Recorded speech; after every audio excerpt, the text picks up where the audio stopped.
بسم اللہ الرحمن الرحیم۔ السلام علیکم دیگر ناظرین۔ تہجد کیوں پڑھی جاتی ہے اور اس سے کیا ملتا ہے؟ تہجد کی نماز فرض ہے یا نہیں؟ یہ سب آج کی ویڈیو میں ہم آپ کو بتائیں گے۔ تہجد کی نماز معجزے کا ذریعہ ہے۔ جب تمہیں سارے راستے بند نظر آتے ہیں تب بھی وہ ایک راستہ کھولے رکھتا ہے اور وہ تہجد کا راستہ ہے۔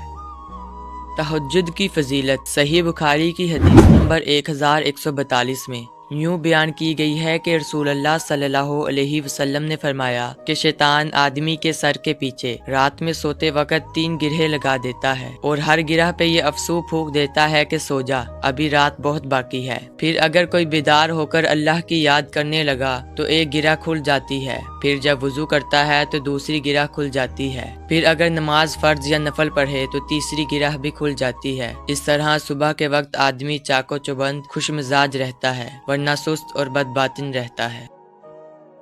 تہجد اتنی قیمتی ہے، اگر اللہ ہمیں نہ دیتا تو ہم کبھی سمجھ ہی نہیں پاتے کہ اللہ کی محبت کس کو کہتے ہیں۔ صحیح بخاری کی حدیث نمبر 1145 میں رسول اللہ صلی اللہ علیہ وسلم نے فرمایا کہ ہمارا پروردگار بلند برکت والا ہے، ہر رات کو اس وقت آسمان و دنیا پر آتا ہے جب رات کا آخری تہائی حصہ رہ جاتا ہے۔ وہ کہتا ہے کہ کوئی مجھ سے دعا کرنے والا ہے کہ میں اس کی دعا قبول کروں، کوئی مجھ سے مانگنے والا ہے کہ میں اس کو دوں، کوئی مجھ سے بخشش طلب کرنے والا ہے کہ میں اس کو بخش دوں۔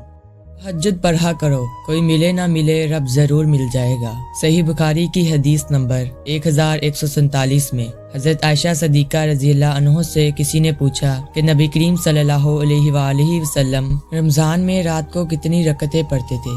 آپ نے جواب دیا کہ رسول اللہ صلی اللہ علیہ وآلہ وسلم رات میں 11 رکعتوں سے زیادہ نہیں پڑھتے تھے، خواہ رمضان کا مہینہ ہوتا یا کوئی اور۔ پہلے آپ صلی اللہ علیہ وآلہ وسلم 4 رکعت پڑھتے، ان کی خوبی اور لمبائی کا کیا پوچھنا، مطلب کہ بہت اچھے طریقے سے پڑھتے تھے۔ پھر آپ صلی اللہ علیہ وآلہ وسلم 4 رکعت اور پڑھتے، ان کی خوبی اور لمبائی کا کیا پوچھنا، پھر 3 رکعتیں پڑھتے۔ عائشہ رضی اللہ عنہا نے فرمایا کہ میں نے عرض کیا یا رسول اللہ، آپ وتر پڑھنے سے پہلے ہی سو جاتے ہیں؟ اس پر آپ صلی اللہ علیہ وآلہ وسلم نے فرمایا کہ عائشہ میری آنکھیں سوتی ہے لیکن میرا دل نہیں سوتا۔ تہجد کی نماز فرض نہیں بلکہ ایک نفلی نماز ہے۔ رسول اللہ صلی اللہ علیہ وآلہ وسلم نے فرمایا رمضان کے بعد سب سے افضل روزے اللہ کے مہینے محرم کے روزے ہیں، اور فرض نماز کے بعد سب سے افضل نماز رات کی نماز یعنی تہجد کی نماز ہے۔